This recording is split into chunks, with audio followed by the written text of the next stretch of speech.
All right, how's it going, everyone? So this is Glaciers Lab 4. This is the last lab, so you did it. Good job. And then just a reminder, so one of the labs does get dropped. So if you've done all the labs so far and you're happy with your grade, you don't need to do this one. I'd still recommend doing it because you can replace this grade with a lower grade if you do better, but that's entirely up to you what you want to do. I know everyone's probably busy with finals. All right, so just a little review. This lab's going to cover isotopes and ice and snow. So an isotope is an atom that has the same number of protons, but a different number of neutrons. And so having a different number of neutrons is going to give it varying weight. And if you have more neutrons, that's going to make it heavier since there's more of it. And then we find that lighter isotopes tend to evaporate first. Just since they're lighter, they're going to be carried up easier. So this is going to be favored over heavier isotopes when conditions are warm enough to cause evaporation. And this will leave heavier isotopes in the sample. And then heavier isotopes often precipitate easier on the flip side. Since they're heavier, they'll fall easier too. And so looking at these rates of light versus heavy isotopes is pretty helpful. And then the lab touches on Greenland. So we find that Greenland's summers, these ice sheets are isotopically heavier because the light being warmer, the lighter isotopes would have evaporated first. So that leaves all the heavier isotopes in that snow in the Greenland ice sheets. And then in the winter, we find that the ice sheets are more isotopically lighter since it's reversed. So looking at the lab, so this figure is showing different isotopic peaks depending on if we're looking at the winter or the summer. The left side represents the winter, the right represents the summer. And each peak represents a year. So we have this arrow pointing at 1986, and then you can just count down to determine where you are. So I started it for you. You'd go 86, 85, 84, 83, and then you'd just count all the way down. There's a question that asks what this one is at the depth core of 16, so you just count. And then just be careful. There's some little ones that might be easy to miss. Like this little guy is a year. This little one is a year. Just don't forget that. And then same thing for the winter. You would just count down. That's how you find that. And then when it's asking for what is the coldest or what is the warmest times, that's represented by whatever the longest peaks are. So for instance, the winter is looking like this peak is the coldest. So you would just count down and determine what that is.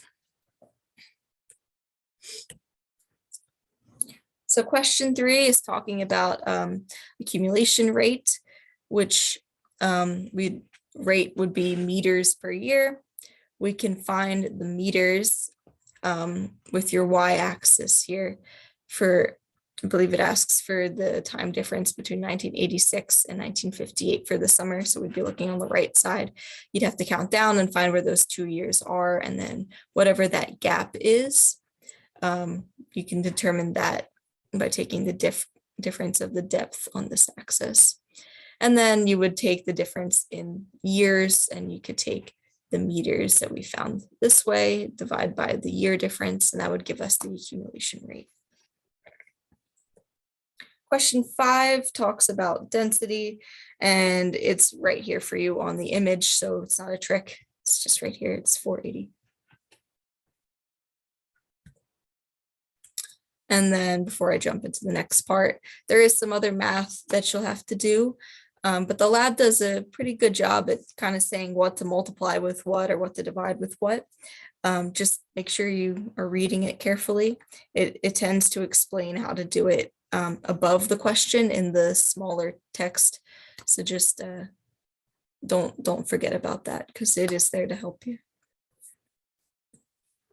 Okay, so the next part is talking about ash in the snow record, and ash is really helpful because it kind of acts as this way to tell us when something occurred. We could just have like this layer of ice and we don't really know when this occurred or how much accumulated year to year. But if you have an ash layer in that, that's datable and that's correlatable. And on this graph, it's graphing it based on conductivity. So ash is conductive, so that's what's causing these spikes. The bigger the spike, the more conductive. So we're looking at 3 spikes here from 1783, 1815, and 1912. So they can go back pretty far. So this is very useful. So question 9 is asking about the snow thickness again. You can find that the same way you did before with this axis, but this one gives it to you, the snow depth and core. So you can also just take the difference with these numbers. I'd recommend doing that since it's more exact. And we can get the thickness that way. Just make sure you're looking at the right years. So taking 67 minus 58, that would be the snow thickness between 1783 and 1815. And then you should be getting positive numbers. So if you're getting negatives, you probably just flip them. And then question 10 is asking about the mass of the snow. To get that, you're going to need the density, and those are just listed for you as well.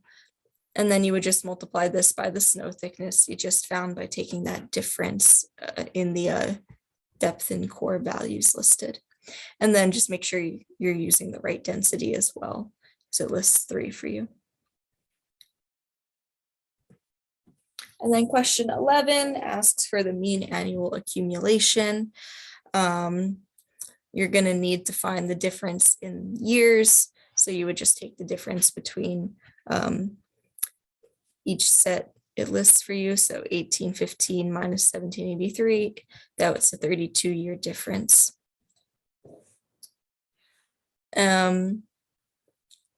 So then you would want to take the mass of snow for that specific time period, what you just did for question 10, you would take that and you divide it by that year difference, and that would give you the mean annual accumulation.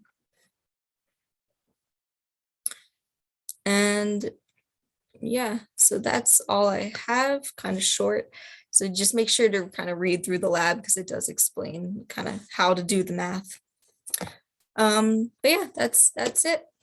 So y'all did really well. I know it wasn't all easy, but I hope it was interesting. I'm proud of all of you, and yeah, good luck on the rest of your finals.